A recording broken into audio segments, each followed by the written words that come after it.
เคที่ว่าสบายดีทุกคนอีกครั้งเนาะกับEP อันที่2เท่ากับการดินกับ iPhone เนาะ iPhone 5S ที่เราจะดินเนาะคือหลังจากที่เรามานี่เนาะสินส่วนที่เรามาเนี่ยก็เราจะมาพาประกอบบางคนว่ามาแล้วประกอบอะไรเนาะเราต้องมาพาประกอบคือเก่าเนาะอยู่กับสร้างวิทย์เนาะเพิ่นจะมาพาประกอบโอเคไปเบิ่งการประกอบกันเลยนะมาถึงวิธีการประกอบเนาะบัดนี้เอามาประกอบกล้องหน้าเขาก่อนเนาะเข้ากับหน้าจอเนาะนี่ก็ที่ว่าเป็นกล้องหน้าของ iPhone เนาะที่ว่ามีความคมชัดถ่ายรูปแบบละเอียดเนาะก็ที่ว่าน้อยๆซ้ำนี้เนาะอุปกรณ์ฮาร์ดแวร์มัน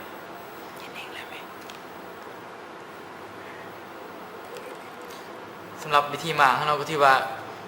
เบิ่งเพิ่นมาคือว่าง่ายหลายเนาะแต่ว่าแนะนำเนาะน้องๆผู้ใดที่ว่าอยากมาแนะนำบ่ให้มาเองเนาะจอยโทรศัพท์เสียหายเฟเนาะ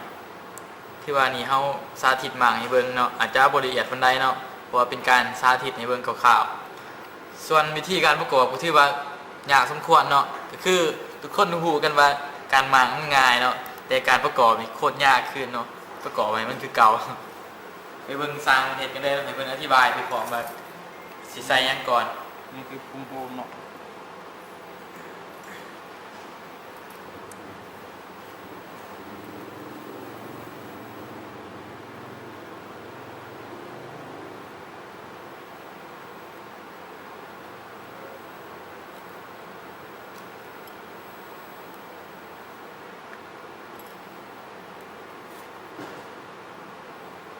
ที่ว่ายากสำหรับขั้นตอนการประกอบเพราะว่าน็อต iPhone เฮาที่ว่ามันมีความน้อยเนาะนี่แม่นปุ่มโฮมแม่นบ่นั่นแหละที่ว่ายังประกอบปุ่มโฮมเนาะที่เฮาได้มาออกไป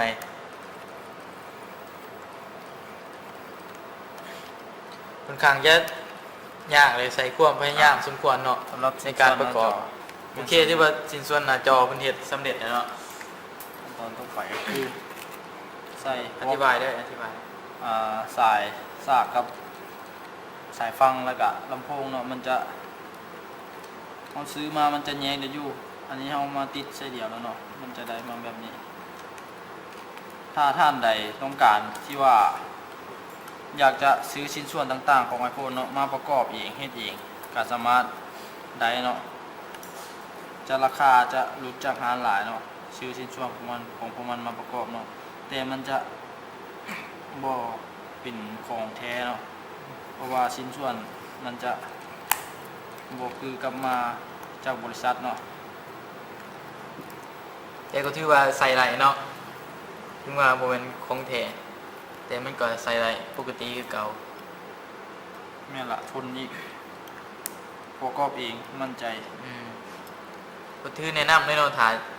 iPhone เนาะผู้ใดที่ว่าเฟหรือว่าเครื่องเสียหายก็ถ้าบ่แน่ใจที่จะประกอบเองเนาะแนะนำเลยเนาะที่สร้างประวิตรเนาะ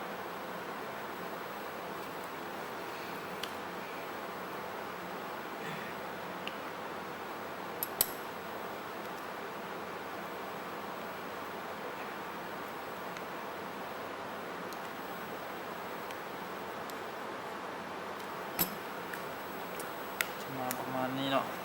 จะบ่หันน็อตเบิ่งเนาะเพราะว่ามันจะเสียเวลาเนาะจะใส่พอให้มันอยู่ซิเนาะ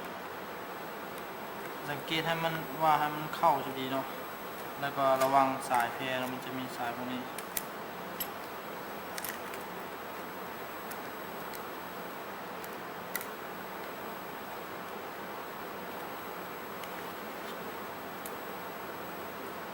มันจะมีมันเสียบอยู่ข้างลุมเนาะมันจะเสียบไม่พอประมาณนี้แล้วหลังจากนั้นนำสายมาโทรศัพท์นี้มันจะเก่าเนี่ยเพราะว่าเมาส์เข้าหลายเทื่อแล้วเปลี่ยนหลายอย่างเนี่ยเพิ่นประกอบแล้วเพิ่นก็จะเปิดให้เบิ่งแน่นอนว่าจะเปิดเครื่องขึ้นบ่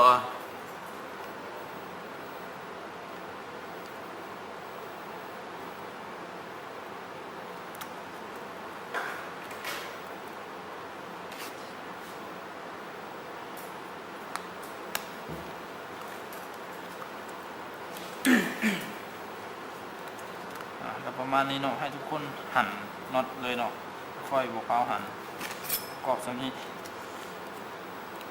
ถือว่าหดขั้นตอนนี้ให้ประกอบน็อตเนาะสำหรับผู้ใดที่ว่าเฮ็ดเองเนาะแต่ว่าเพิ่นจะบ่ประกอบน็อตเนื่องจากมันเสียเวลาในการเฮ็ดวิดีโอเฮาเนาะเขาจะประกอบเป็นข่าวก่อนเนาะ วันนี้มันเสียบจอเลยเนาะ ขั้นตอนต่อมาเพิ่นจะประกอบจอกันเลยเนาะ ให้ระวังเนาะเพราะว่ามันเป็นแบบอ่อนเนาะเอาเฮ็ดแห้งมันจะหักพีได้แล้วมาเปิดเบิ่งเนาะว่าสิขึ้นหรือบ่ เข้ามาเปิดโทรศัพท์ขึ้นเบิ่งถ้าบ่ขึ้นที่ว่าเครื่องนี้เฮาเจ๊งกันได้เนาะเฮามาเทื่อนี้ โอเคที่ว่าขึ้นแล้วเนาะการเปิด iPhone 5s เนาะรอถามก่อนเนาะ เอามาเนาะใช่ กล้องซูมเลยเนาะเห็นอยู่บ่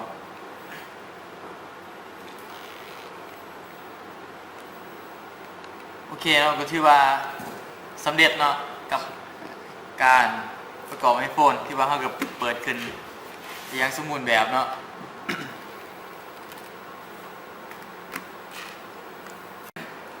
โอเคเนาะก็ถือว่าจบลงไปแล้วเนาะกับ2เซกชันที่เฮาเฮ็ดการวาง iPhone ในการประกอบขึ้นเนาะถึงเพิ่นยังประกอบสิแล้วเนาะก็ถือว่าขอบใจเนาะที่มาเบิ่งก็คือติดตามผลงานของเฮาหลายที่ Facebook เนาะเรียกความลาวแล้วก็ช่อง YouTube Channel เรียกความลาวเนาะฝากติดตามกันเนาะแล้วเฮาจะมีวิดีโอเทคนิคหยังต่อไปนะติดตามกันเบิ่งกันได้เนาะขอบใจ